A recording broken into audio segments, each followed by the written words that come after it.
Good morning, everybody. It is March 1st, Tuesday, March 1st, the beginning of a new month. It's Harley's birthday month. She's going to be 17. I can't believe she's still here. I'm so grateful for that. But when I did my first video, Miss Hannah Grace here had ants in her pants, something fierce. So I wanted to take her outside before I did the video, and of course that didn't happen. So as I'm doing the video, she is whining and carrying on in the background. Good grief. So we went outside, and we went out the front door, and these dogs love it, especially Hannah. They love the automatic doors. They think that's the coolest thing in the world. It's the funniest thing. Every time we get out of the elevator, they want to head that direction because they want to walk through and the door's open, like they're making their grand entrance and their grand exit, something. So anyway, there was a police officer. That was his squad car was sitting out there, so I thought, that's interesting. So I started talking to him about, what I've been dealing with, and he chimed in with things that he has witnessed himself. And then I was telling him about my neighbor, the Coast Guard, and he shared with me that he was in the Coast Guard for a year, and then was talking about some other things that I wasn't aware of with the Coast Guard. So I pulled up the, I wanted to share with you. It's the U.S. Coast Guard, a unique national security instrument. So I'm just going to read you a little bit of this before I read Love Language Minutes. The Coast Guard is one of our nation's 5 armed forces. Unlike the other military service, the Coast Guard does not concentrate primarily on the role of national defense. Drawing up its other 3 roles, the Coast Guard provides unique capabilities for national defense that do not duplicate the U.S. Navy. The Coast Guard is not a Navy, but a distinctive armed force with a separate identity and purpose. The United States Coast Guard is our nation's primary maritime operating agency. The Coast Guard saves life and property at sea, protects the marine environment, enforces federal laws and treaties, preserves marine natural resources, and conducts military operations. All Coast Guard roles, whether combating major oil spills, rescuing distressed mariners, training foreign navies, or interdicting drug smugglers, contribute directly to our nation's economic, social, environment, and military security. Congress established the United States Coast Guard in 1915. It is the functional successor to the Revenue Marine, created in 1790, as a federal maritime agency responsible for the enforcement of customs laws. The Coast Guard was transferred from the Treasury Department to the Department of Transportation in 1967, and its normal operations are presently conducted in that department. The Coast Guard has a lengthy list of statutory authorities that oblige the service to conduct diverse duties. It derives many of its functions from Title 14 U.S.C. under the title "The Coast Guard is a military service and a branch of armed forces of the United States at all times, not just in wartime or when the President directs." 14 U.S.C. 2 states in part that the Coast Guard on the high seas and waters subject to U.S. jurisdiction shall enforce or assist in the enforcement of all applicable federal laws, administer laws and promulgate enforce regulations for the promotion of safety of life and property, operate with due regard to the requirements of national defense, aids to maritime navigation, ice-breaking facilities, and rescue facilities for the promotion of safety, maintain a state of readiness to function as a specialized service in the Navy in time of war, including the fulfillment of Maritime Defense Zone command responsibilities. Essentially, the Coast Guard provides the nation a capability for conducting federal maritime services. It is the only armed force not located in the Department of Defense. And unlike the other 4 armed forces, warfare is not the Coast Guard's primary raison d'etre.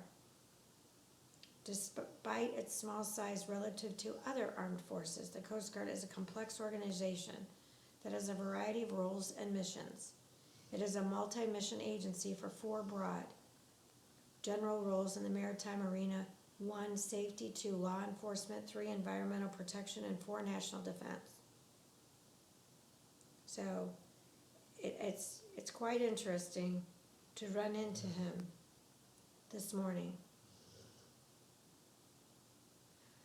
Here's a quote from Paul Kennedy, preparing for the 21st century in 1992. While this work is not generally concerned with military conflict, armed force, and traditional ways of thinking about national security, it will argue that some of the newer forces for change bearing down on the planet could cause instability and conflict in the future. Boy, are we living that now. And that governments and peoples need to reconsider their older definitions of what constitute a threat to national and international security.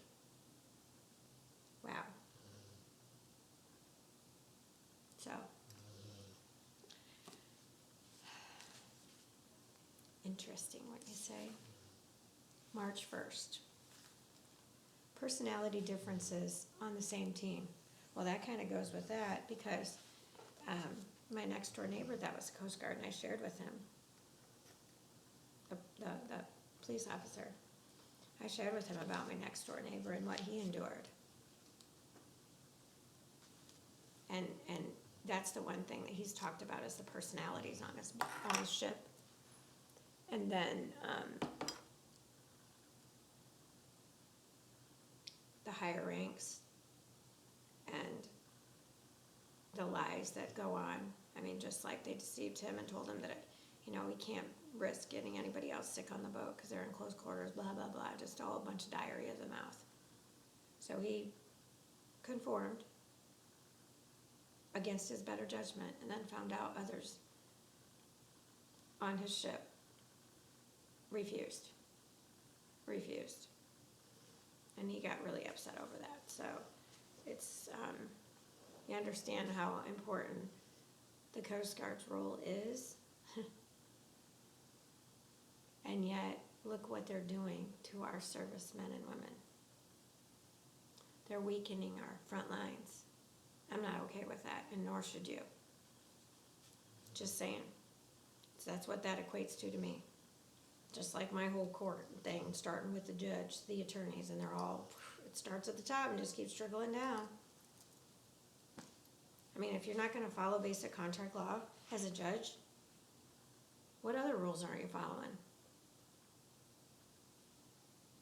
Because there's no doubt, I'd like to know what the statistics are,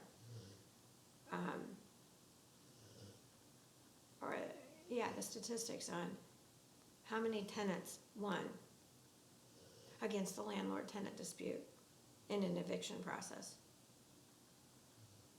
I'd like to know if there's any. The one who plants and the one who waters work together with the same purpose, and both will be rewarded for their own hard work, for we are both God's workers. 1 Corinthians 3, verses 8 through 9. Well, isn't that true? In the past few days, we have talked about marriage and personality differences. It's important to understand personality types because we generally seek to meet our psychological and spiritual needs in a way that fits our personality. For example,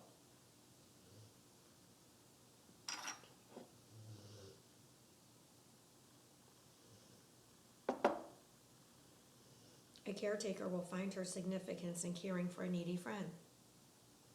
She may spend hours trying to help this friend solve problems and find meaning in life. However, her efforts will often be incomprehensible to the controller. Why would anyone spend so much time and energy trying to help such a loser? Is the attitude of the controller. He fails to recognize that the caretaker is finding her own significance as she cares for the needy person. The controller, on the other hand, will likely find his significance in accomplishing projects and making things happen. If we understand the role that personality plays in motivating our behavior, we will understand each other better. Understanding leads to greater harmony in marriage. We need to remember that as a couple. We're working together as a team. Paul wrote in 1 Corinthians 3 that he and Apollos, another preacher, were not competitors, but teammates with different strengths and responsibilities. The important thing was that they were working for the same goal. Similarly, in marriage, we have different strengths and weaknesses, and we often accomplish different tasks. However, we can still work together in unity and understanding for the good of our relationship. Father, thank you for the ways I am different from my spouse. Please help us to understand each other, to have patience with each other, and to celebrate the fact that we can work as a team. I can't instill that enough in people that I meet. I'm on the adage of 2 heads are always better than one. Wouldn't you agree? Just saying. So I think I can take a nap now. I'm finally starting to wear back down, and I'm drinking decaf coffee, so it's warm. I think I'm gonna add a little milk to it and go back to sleep, since I've been awake since 2. Just pondering my day, pondering life. Not worried about anything, just trying to figure out what my next move is. But think about, if you were given very little time to pack up your belongings and leave, what would you take with you? I leave that with you today to think about. I'm grateful for what I did grab, let me tell you. And the other stuff is just stuff. It can all be replaced, except for the photographs and that kind of stuff. So I'm going to pray that that's all going to not be a issue, and that I'm going to be able to collect all those things. I made that house of ministry, and I've got things in there that I'd really like to have back, especially my angel wings from my baptism dress that's hanging in the closet. I mean, the list is endless of the personal effects that are in there that have meaning and value to them. So to think that people would be going through that and just start picking through my things just makes me just sick to my stomach. So think about that. How would you like to be visited by the sheriff and you can get a bag packed or whatever? What would you take? What would you take? So, see you later. Bye. Love you.